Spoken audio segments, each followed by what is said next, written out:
ఇప్పుడు కేవలం 7999K up to 10 kgs వరకు బరువు తగ్గి అధిక బరువు నుంచి వచ్చే ప్రధాన సమస్యలను దూరం చేసుకోండి. రవితేజకు దెబ్బ మీద దెబ్బ తగలడంతో ఫ్యాన్స్ డీలా పడిపోయారు. ఈ మధ్యనే వచ్చిన మిస్టర్ బచ్చన్ నిరాశపరిచిందని ఫీల్ అవుతుంటే రవితేజ చేతికి ఆపరేషన్ తో షూటింగ్ ఆగిపోయింది. 6 వారాల పాటు విశ్రాంతి తీసుకోవాల్సి ఉంది. షూటింగ్ టైంలో తగిలిన గాయం తీవ్రంగా ఇబ్బంది పెట్టడంతో ఆపరేషన్ తప్పలేదు. మిస్టర్ బచ్చన్ రిలీజ్ కాకుండానే 75వ సినిమాను మొదలుపెట్టాడు రవితేజ. రచయిత భాను భోగవరపు ఈ సినిమాతో దర్శకుడిగా పరిచయం అవుతున్నాడు. హీరోయిన్ గా ధమాకాతో కలిసొచ్చిన శ్రీలీలను తీసుకున్నాడు.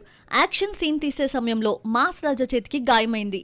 చేతికి తగిలిన గాయంని పట్టించుకోకుండా షూటింగ్ చేసుకుంటూ పోతున్న రవితేజ నొప్పి భరించలేకపోయాడు. డాక్టర్ల సలహా మేరకు మైనర్ సర్జరీ చేశారు. 6 వారాల పాటు విశ్రాంతి తీసుకోవాలని డాక్టర్స్ సూచించినా దాదాపు 2 నెలల పాటు షూటింగ్ ఉండదని చిత్రవర్గాలు చెప్తున్నాయి. ఆపరేషన్ కారణంగా మాస్ రాజా సంక్రాంతి రేస్ నుంచి తప్పుకోబోతున్నాడు. సినిమా మొదలైందో లేదో 2025 సంక్రాంతికి వస్తున్నామని నిర్మాతలు ప్రకటించారు.